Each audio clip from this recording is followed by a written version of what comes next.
जय हिंद साथियों, welcome to my YouTube channel. देखिए, अगर आपका आने वाले दिनों में बिहार पुलिस का एग्ज़ाम है तो आज इस वीडियो में हम आपको टोटल 100 क्वेश्चन करवाने वाले हैं और ओरिजिनल क्वेश्चन होगा और साथ में उसका आंसर भी बताएंगे। अभी तक पूरे यूट्यूब पर मैथ का क्वेश्चन कोई नहीं कराया होगा कि मैथ में कौन कौन से क्वेश्चन पूछे गए थे, लेकिन हम आपको मैथ का भी क्वेश्चन कराने वाले हैं और उसका आंसर भी बताने वाले हैं। साथ में जो जीके जीएस का क्वेश्चन बाकी रह गया था उसके बारे में भी हम लोग बताएंगे।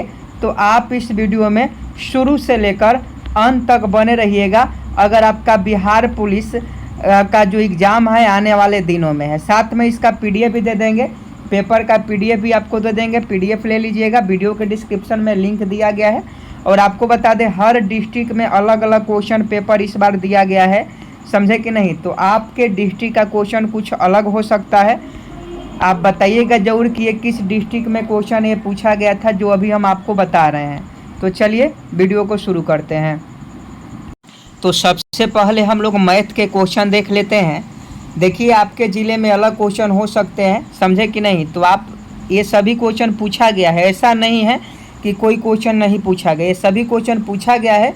लेकिन अब आपके साथ ऐसा हुआ है, सीएसबीसी ही ने सबको कन्फ्यूज कर दिया है। तो इसमें हम लोग क्या करें। 11 अगस्त वाले और 18 अगस्त वाले जिनका भी एग्ज़ाम है वो लोग ध्यान से देखेंगे। देखिए, मैथ में क्वेश्चन पूछा गया था कि एक समांतर चतुर्भुज का क्षेत्रफल 28 सेंटीमीटर, एक समांतर चतुर्भुज का क्षेत्रफल 28 सेंटीमीटर है और उसका आधार 7 सेंटीमीटर है। तो समांतर चतुर्भुज का ऊंचाई क्या होगा। तो सबसे पहले यहाँ फॉर्मूला लगाइए कि समांतर चतुर्भुज की ऊंचाई बराबर सूत्र क्या होता है, क्षेत्रफल बटा यानी एरिया बटा क्या होता है, आधार होता है। एरिया बटा क्या होता है, आधार होता है, यानी क्षेत्रफल बटा आधार होता है। तो इसका क्षेत्रफल कितना है, 28 है और आधार कितना है, 7 है। तो 7 क्या होगा, 4 से कट जाएगा तो 7 28 यानी 4 सेंटीमीटर जो है इसका ऊंचाई हो जाएगा। तो ऑप्शन सी में था, ऑप्शन सी वाला अगर आप गोला रंग के आए हैं तो आपका बिल्कुल सही जवाब है। ऑप्शन सी इस प्रश्न का बिल्कुल करेक्ट आंसर है। 28 सेंटीमीटर क्षेत्रफल था, आधार 7 सेंटीमीटर था, ऊंचाई निकालना था। तो ऊंचाई बराबर सूत्र होता है क्षेत्रफल बटा आधार। तो इसका सही जवाब 4 सेंटीमीटर हो जाएगा।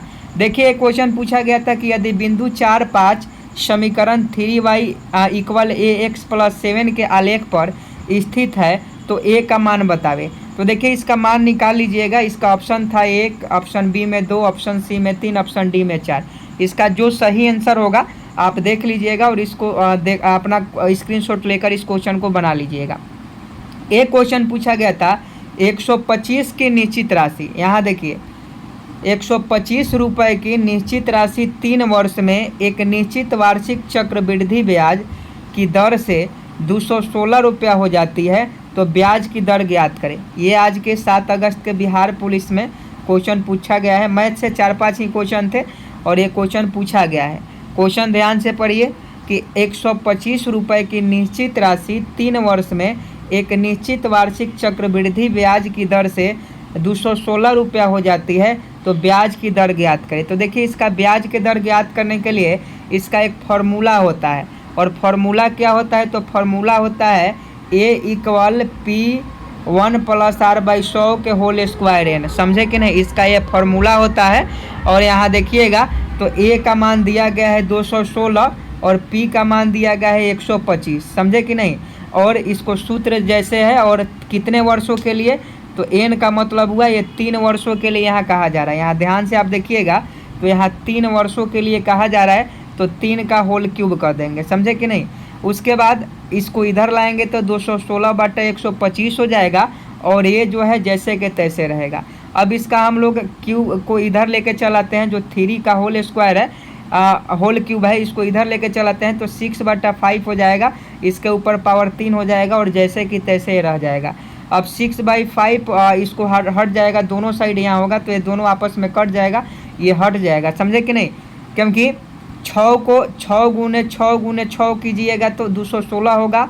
अब 5 गुने 5 गुने 5 कीजिएगा तो आपका 125 होगा, समझे कि नहीं। तो इसलिए यहाँ भी क्यू 3 गो पावर है, यहाँ भी 3 गो पावर है। तो ये 3 से 3 खत्म हो गया, इसका कहानी खत्म।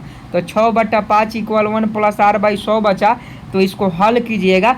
जब आप इसको हल कर लीजिएगा तो यहाँ देखिएगा तो इसका 20% आंसर आएगा जो ऑप्शन ए में था। इसका 20% आंसर आएगा जो आपका ऑप्शन ए में था। अगर आप ऑप्शन ए लगा के आए हैं तो आपका बिल्कुल सही जवाब है। तो ये मैथ के 3 क्वेश्चन हम आपको करा दिए। अब चलिए कुछ जीके के क्वेश्चन देख लेते हैं। और अगर आपके एग्जाम में एक क्वेश्चन था और किस डिस्ट्रिक्ट से हैं कमेंट बॉक्स में ज़रूर बताइएगा। और क्वेश्चन पेपर का पीडीएफ आप लेना चाहते हैं तो आपको लिंक वीडियो के डिस्क्रिप्शन में दे दिया गया है, वहाँ से आप क्वेश्चन पेपर का जो है पीडीएफ ले सकते हैं। क्योंकि क्वेश्चन पेपर पर वीडियो हम नहीं बना सकते हैं तो लिंक उसका दिया गया है, पीडीएफ आप वहाँ से फ्री में डाउनलोड कर लीजिएगा, पूरा क्वेश्चन पेपर हर जिला का। आगे देखिए, नारियल का ऊपरी भाग किस प्रकार के ऊतक से बना होता है। ये शायद गोपालगंज जिले वाले के एग्जाम में क्वेश्चन पूछा गया था कि नारियल का जो बाहरी छिलका होता है, नारियल का जो छिलका होता है किस प्रकार के ऊतक से बने होते हैं। तो ये ढीढ़ ऊतक से बने होते हैं। ऑप्शन बी में था और बी अगर आप रंग के आए हैं तो आपका बिल्कुल सही जवाब है कि नारियल का ऊपरी भाग किस प्रकार के ऊतक से बना होता है, तो ढीढ़ ऊतक से बना होता है। ऑप्शन बी बिल्कुल सही जवाब।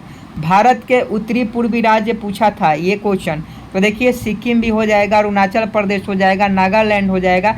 तो ऑप्शन बेस्ड ये क्वेश्चन था, ऑप्शन के अनुसार इस प्रश्न को सही करते। ये क्वेश्चन पूछा गया था क्रीमिया युद्ध कब हुआ था। ये क्वेश्चन पूछा गया है कि क्रीमिया का युद्ध कब हुआ था। तो देखिए क्रीमिया का युद्ध जो है 1854 में हुआ था। 1854 से 1856 तक क्रीमिया का युद्ध हुआ था। नेक्स्ट क्वेश्चन पूछा गया है समान काम समान वेतन किस अनुच्छेद में उल्लेख है। तो यह 39D, आर्टिकल 39D और 41 में, ये 39D और 41 में समान काम समान वेतन से संबंधित आर्टिकल है। जो भी ऑप्शन में था वो आपका बिल्कुल सही जवाब हो जाता। एक क्वेश्चन था विद्युत धारा का एसआई मात्रक क्या होता है। तो एम्पियर होता है। एम्पियर विद्युत धारा का एसआई मात्रक होता है। बहुत ईजी क्वेश्चन है। नेक्स्ट था द्रव्यमान का एसआई मात्रक क्या होता है। तो द्रव्यमान का एसआई मात्रक केजी होता है, किलोग्राम। एक क्वेश्चन था राज्यसभा सदस्य कैसे चुने जाते हैं। तो देखिए राज्यसभा सदस्य के लिए निर्वाचित होते हैं, ये चुने नहीं जाते हैं, निर्वाचित होते हैं। इनका चुनाव होता है। जो भी विधानसभा लोकसभा के सदस्य होते हैं इनको वोट करते हैं। एक क्वेश्चन था चवाहर बंदरगाह किस देश में है। ईरान में है। बिच्छू का वैज्ञानिक नाम पूछा था। देखिए मोर का भी वैज्ञानिक नाम कुछ बच्चों के एग्जाम में पूछा गया था और कुछ लोगों के पेपर में बिच्छू का वैज्ञानिक नाम पूछा था। तो बिच्छू का वैज्ञानिक नाम स्कॉर्पियंस होता है। स्कॉर्पियंस जो होता है ये बिच्छू का वैज्ञानिक नाम होता है। और मोर का वैज्ञानिक नाम पावोक्रिस्टस होता है। ये हीराकुंड बांध किस नदी पर है, ये भी क्वेश्चन पूछा गया था। महानदी पर। हर्षचरित्र किसने लिखा है, बाणभट्ट ने, ये भी क्वेश्चन पूछा था। चिल्का झील कहाँ है, उड़ीसा में है, ये भी क्वेश्चन पूछा गया था। पटना हाई कोर्ट की स्थापना कब की गई, 1916 में। देखिए मोर का और बिच्छू का दोनों का पूछा है। हर जिला का क्वेश्चन पेपर अलग अलग है, समझे कि नहीं। तो मोर का और बिच्छू का, आप में मोर का पूछा होगा तो बिच्छू का नहीं पूछा होगा, और किसी में बिच्छू का पूछा होगा तो मोर का नहीं पूछा होगा।